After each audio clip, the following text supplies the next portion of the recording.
نذیر ذرا بتائیے گا کہ حکومت اور پولیس کے دعووں کے باوجود سٹریٹ کرائم میں کمی نہیں آئی بلکہ اضافہ ہی دیکھا گیا، اور عید کے تینوں دن میں کہتا ہوں بے تحاشا ہمیں سٹریٹ کرائمز کی واردات دیکھی ہیں، کچھ رپورٹ ہوئیں، کچھ تو رپورٹ بھی نہیں ہوئی، اور یہ جو ڈیفینس فیز 1 والا واقعہ ہے اس حوالے سے بھی ذرا اپڈیٹ کیجیے گا۔ دیکھیں سائم، سب سے زیادہ جو افسوسناک واقعہ ہے وہ گزشتہ روز پیش آیا۔ ویسے تو ڈکیتی مزاحمت پر جاوا کو نہیں کہ واقعات پیش آتے ہیں، لیکن کچھ واقعات ایسے ہوتے ہیں جو ذہن سے اترتے نہیں ہیں، جس میں گزشتہ روز والا واقعہ جس میں معصوم بچے کے سامنے اس کے والد کو قتل کر دیا گیا۔ مجموعی طور پر کراچی میں ڈکیتی مزاحمت پر 26 افراد کو جنوری سے لے کر اب تک قتل کیا جا چکا ہے۔ اچھا، اگر کوئی ایک عام شہری ہے، جس طرح ایک ویو آتی ہے، اپ ڈاؤنز آتے ہیں، تو لوگ کہتے ہیں اسٹریٹ کرائم بڑھ گیا، ڈاؤن ہو گیا، لیکن ہم ایز اے کرائم رپورٹر اس کا موازنہ کرتے ہیں گزشتہ سال سے یا گزشتہ سالوں سے، تو گزشتہ سالوں کی بنسبت اس سال جو کرائم ریٹ تھا وہ کچھ نیچے تھا، لیکن چاند رات سے پہلے اچانک سے اس کی بہت زیادہ ویو آئی ہے۔ چاند رات کو بھی ایک شہری ڈکیتی مزاحمت پر قتل ہوا۔ اس کے بعد جو گزشتہ روز یہ واقعہ پیش آیا ہے تو یہ انتہائی افسوسناک تھا۔ اس کو تقریباً 4 سے 5 گولیاں ملزم کی جانب سے چلائی گئی جو موٹر سائیکل پر تھا، کیونکہ اس نے جب دیکھا کہ اس کے ساتھی کے ساتھ شہری لڑ رہا ہے اور باقاعدہ گتھم گتھا ہوئے میں تو کافی مزاحمت ہوتی رہی۔ اس کے بعد یہ فائرنگ کا واقعہ پیش آیا۔ اب اس کی وجہ جو میں آپ کو بتاؤں، کراچی میں 108 تھانے ہیں، اور گزشتہ روز جو 3 دنوں کے اندر جو ہم نے سب سے زیادہ جو بات آبزرو کی، کراچی کے چند گنے چنے تھانوں کے علاوہ کسی بھی تھانے میں نہ تو عید کے روز ایس ایچ اوز اپنی ڈیوٹی پر موجود تھے، چھٹیوں پر گئے ہوئے تھے۔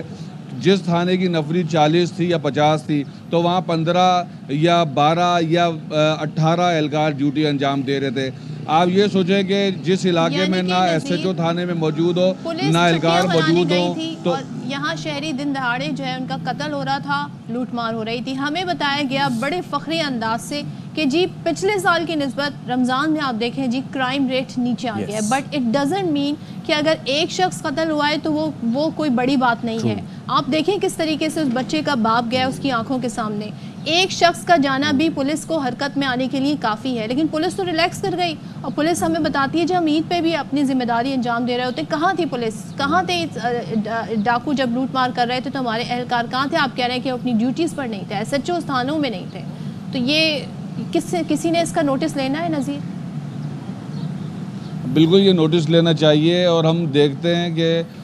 ماضی میں ہم دیکھتے رہے کہ وزیر داخلہ سندھ کی جانب سے چھوٹی چھوٹی باتوں پر دن میں 5-5 10-10 نوٹس لیے جاتے تھے، لیکن اب 10-10 20-20 دن میں بھی ایک نوٹس نہیں لیا جاتا۔ ایسا لگتا ہے کہ انہوں نے بھی شروع میں آگے ایک دم سے جو ایکسیلیٹر پر پیر رکھا تھا تو اب وہ بالکل آٹو پر